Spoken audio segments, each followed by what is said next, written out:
अस्सलाम वालेकुम स्टूडेंट्स, हम फर्स्ट ईयर का पहला चैप्टर पढ़ रहे हैं बायोडाइवर्सिटी एंड क्लासिफिकेशन। और हम उसका 1.4 टॉपिक जो कि किंगडम एनिमेलिया के फाइलम्स हैं हम उनको डिटेल में देख रहे हैं। हमने 2 फाइलम्स देख लिए हैं, आज हमारा तीसरा फाइलम है और तीसरे फाइलम का नाम है प्लेटीहेल्मिंथीज, जिनको हम फ्लैट वर्म कहते हैं। इनको फ्लैट वर्म क्यों कहा जाता है, हम अगले जो फाइलम है उनमें देखेंगे। कुछ हमारे पास वर्म्स ऐसे आएंगे जो राउंड होते हैं, राउंड इस तरह, लेकिन ये जो है ये बिल्कुल फ्लैट हैं। जिस तरह हम इस मार्कर के ऊपर प्रेशराइज करके इसको बिल्कुल सीधा कर दें जैसे पेपर होता है, तो ये फ्लैट शेप है, इसलिए हम इसको फ्लैट वर्म कहते हैं। तो दूसरा, इनकी जो बॉडी है वो अनसेगमेंटेड है और सॉफ्ट है। अगले जो हम फाइलम्स में जाएंगे तो उसमें आप देखेंगे कि कुछ ऐसे हमारे पास वर्म्स आएंगे कि जिनकी बॉडी सेगमेंटेड है, उनके बॉडी के अलग अलग पार्ट्स बने हुए हैं और वो बॉडी जो है उसके सेगमेंट्स हैं, जबकि इसके अंदर कोई सेगमेंट्स नहीं है, इसलिए हम कह रहे हैं अनसेगमेंटेड एंड सॉफ्ट बॉडी। उसके बाद हम बात करते हैं तो डोर्सो वेंट्रल कंप्रेस्ड। इनका जो डोर्सल एंड है और जो वेंट्रल एंड है, यानी कि इनका जो फेस वाली साइड है और जो बैक साइड है, ये कंप्रेसेबल है। अपने आप को कंप्रेस भी कर सकते हैं, अपने आप को रिलैक्स भी कर सकते हैं और अपने मसल्स को कॉन्ट्रैक्ट भी कर सकते हैं, यानी कि अपने आप को फैला भी सकते हैं। उसके बाद हम इसके लाइफस्टाइल के ऊपर बात करते हैं। 2 किस्म का इनका लाइफस्टाइल है। कुछ ऐसे ऑर्गेनिजम्स हैं कि जो फ्री लिविंग है, आपको पानी में मिल जाएंगे, फ्री लिव कर रहे हैं एनवायरनमेंट के अंदर। इनकी एक एग्जांपल वो हमारे पास है प्लेन एरिया। उसके बाद हमारे पास आते हैं कुछ पैरासाइट्स। पैरासाइट्स वो होते हैं कि जो अपने होस्ट के अंदर एंटर होते हैं, होस्ट के अंदर रहते हैं, उससे शेल्टर भी लेते हैं, उससे खुराक भी लेते हैं, लेकिन बदले में उसको नुकसान पहुंचाते हैं। इनको हम कहते हैं पैरासाइट्स। ये जो पैरासाइट है ये है एंडो पैरासाइट।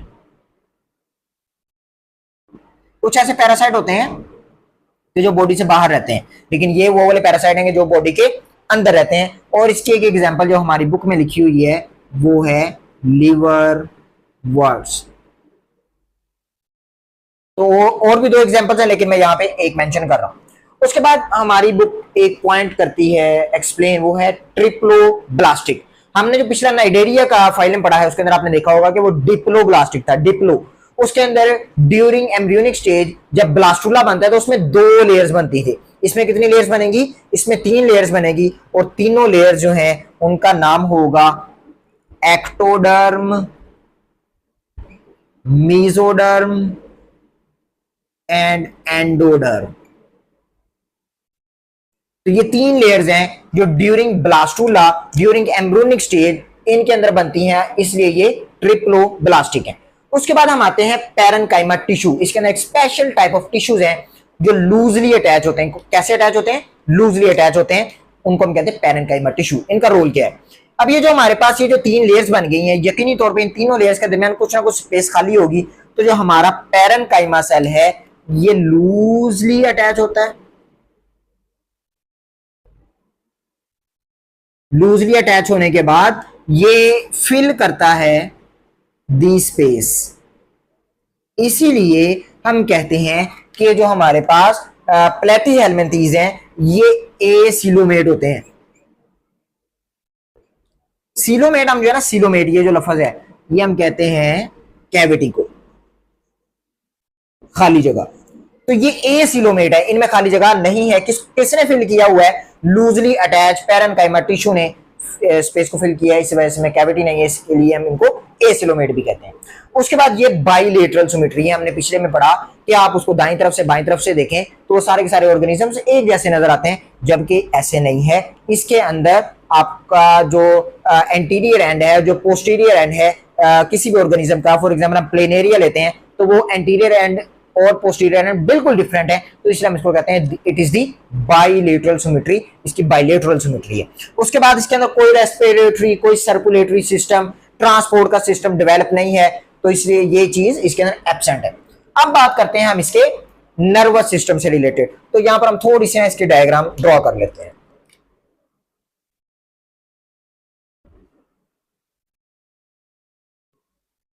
तो ये हमने एक डायग्राम ड्रॉ की है। यहां पर ना इसके नर्वस सिस्टम के अंदर क्या है? ब्रेन नहीं है, लेकिन यहां पर गैंग्लियोन्स हैं, जिसको हमारी बुक कह रही है सेरिब्रल गैंग्लियोन। गैंग्लियोन किसको कहते हैं? गैंग्लियोन हम कहते थे बंडल ऑफ सेल बॉडी। आपने ब्रेन वाले चैप्टर में पढ़ा होगा कि जब जो एक हमारा न्यूरॉन होता है उसके अंदर एक सेल बॉडी होती है, बाकी एक जोन होता है। जो सेल बॉडी है अगर काफी सारी सेल बॉडीज इकट्ठी हो जाए, उनका एक बंडल बन जाए, तो उस गुच्छे को हम क्या कहते हैं? गैंग्लियन कहते हैं। तो सेरिब्रल गैंग्लियन इसके अंदर दो हैं और वो यहां पर है, बिल्कुल हेड वाली साइड में। हमारी बुक ने हेड का लफ्ज भी लिखा हुआ है, तो यहां पर ये है। अच्छा, उसके बाद इनके अंदर से न्यूरॉन निकल रहे हैं। हमारी बुक दो लफ्ज यूज करती है, लॉन्गिट्यूडनल और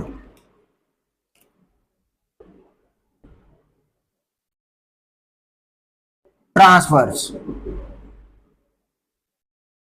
न्यूरॉन।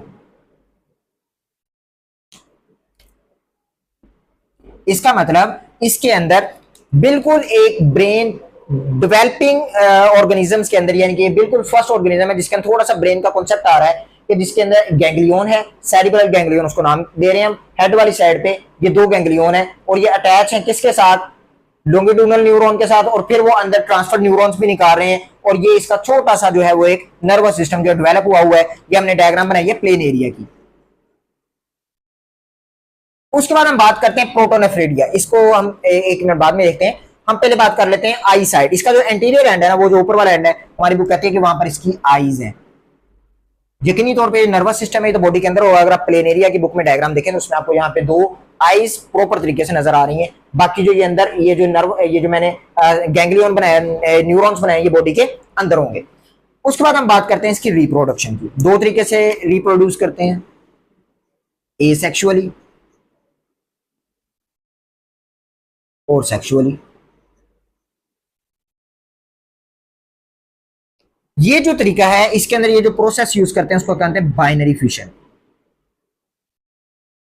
बाइनरी का मतलब होता है दो, फिशन का मतलब होता है टूट जाना। ये खुद ब खुद या किसी भी तरीके से कट जाए अगर दो हिस्सों के अंदर, तो इसका एक हिस्सा अपने दूसरे हिस्से को मुकम्मल कर लेता है। तो यानी कि अगर हम इसको यहां से कट करते हैं तो ये जो टेल है ये अपने हेड को मुकम्मल कर लेगी और जो हेड है वो अपनी टेल को मुकम्मल कर लेगा। इसको हम कहते हैं बाइनरी फिशन, यानी कि सेम आइडेंटिकल दो न्यू ऑर्गेनिजम्स प्रोड्यूस हो जाते हैं। उसके बाद इसके अंदर जो ये हमारे पास सेक्सुअली रिप्रोडक्शन का तरीका है, इसके अंदर हमारी बुक कहती है हर्मेफ्रोडाइट।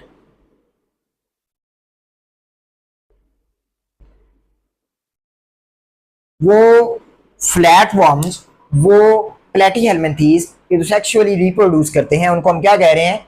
हर्मेफ्रोडाइट्स। तो ये शॉर्ट क्वेश्चन में भी आ सकता है हर्मेफ्रोडाइट क्या चीज है। अब हमारा जो मेन कंसर्न रहता है, जो हमारा टॉपिक रहता है, वो है प्रोटोनेफ्रेडिया। प्रोटोनेफ्रेडिया हमारी बुक कहती है कि ये एक इनके अंदर ट्यूबुलर सिस्टम है। इनकी पूरी की पूरी बॉडी के अंदर कुछ ट्यूब्यूल्स फैली हुई हैं और वो ट्यूब्यूल्स जो है ना, उनके कुछ एंड्स हैं ये जो बल्ब लाइक हैं।